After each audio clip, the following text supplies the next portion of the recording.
Selamat pagi teman-teman semuanya. Kami dari kelompok 15 akan menjelaskan mengenai manajemen terpadu balita gizi buruk.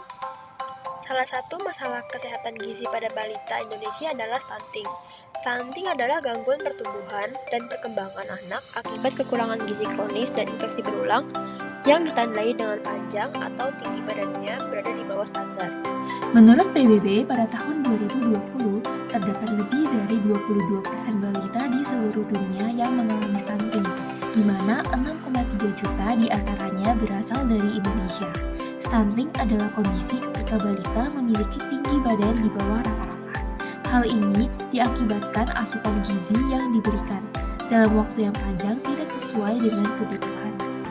Berikut juga merupakan dampak stunting pada masa depan anak-anak, di mana suatu penelitian menemukan bahwa IQ rata-rata anak-anak yang memiliki stunting terlambat 4,6 poin dibanding rata-rata anak-anak yang tidak memiliki stunting.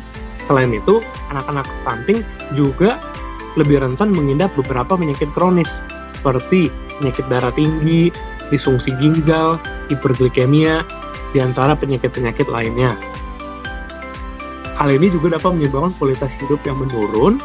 Selain itu, anak-anak yang stunting akan berkembang menjadi orang tua atau ibu yang stunting, di mana ibu stunting lebih rentan untuk menghasilkan bayi yang stunting juga. Hal ini pada masa depan dapat menyebabkan kelompok usia produktif yang mayoritas atau sebagian besar mengidap stunting. Selanjutnya adalah program pemerintah untuk balita gizi buruk. Pemberian makanan tambahan atau PMT berbahan pangan lokal.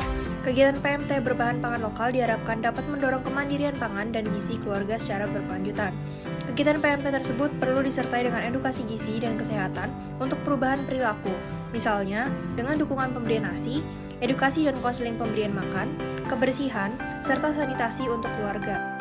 Pemerintah juga mengeluarkan buku resep makanan lokal yang lengkap dengan nilai gizi dan jumlah kalori di tiap resepnya untuk memudahkan orang tua dan pengasuh bayi supaya gizi bayi tetap seimbang. Terdapat 18 resep yang sesuai dengan usia balita. Pemberian PMT perlu disertai dengan kegiatan edukasi gizi balita. Yang pertama dilakukan konseling gizi yang dilakukan secara individual melalui komunikasi interpersonal. Tujuannya untuk meningkatkan pengetahuan, sikap, dan perilaku para ibu balita serta pengasuh agar dapat menerapkan pola makan sesuai prinsip gizi yang seimbang. Yang kedua juga dilakukan penyuluhan gizi. Ini dilakukan di kelompok kecil dan diselenggarakan oleh Posyandu. Materi penyuluhan terkait dengan kebutuhan gizi, pemilihan pangan, pertumbuhan, stimulasi perkembangan, dan kesehatan balita. Dan juga yang terakhir dilakukan demonstrasi masak yang bertujuan agar orang tua atau pengasuh balita dapat memperoleh keterampilan dalam pemilihan, penyiapan, dan pengolahan makanan. Untuk peralatan masak, bahan-bahan makanan berbasis pangan lokal disiapkan oleh tim pelaksanaan tingkat desa. Empasi, makanan pendamping ASI, dilaksanakan sejak 2015 untuk mengedukasi ibu dalam mengatur nutrisi bayi.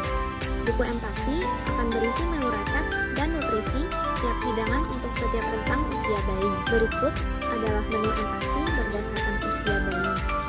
Ayo bersama cegah gizi buruk balita dengan Pekan ASI, yaitu PMT, pemberian makanan tambahan, edukasi, konseling, keterampilan, yaitu keterampilan dalam mengelola makanan, dan pemberian empati. Berikut adalah anggota kelompok kami. Sekian dari kelompok 15, terima kasih.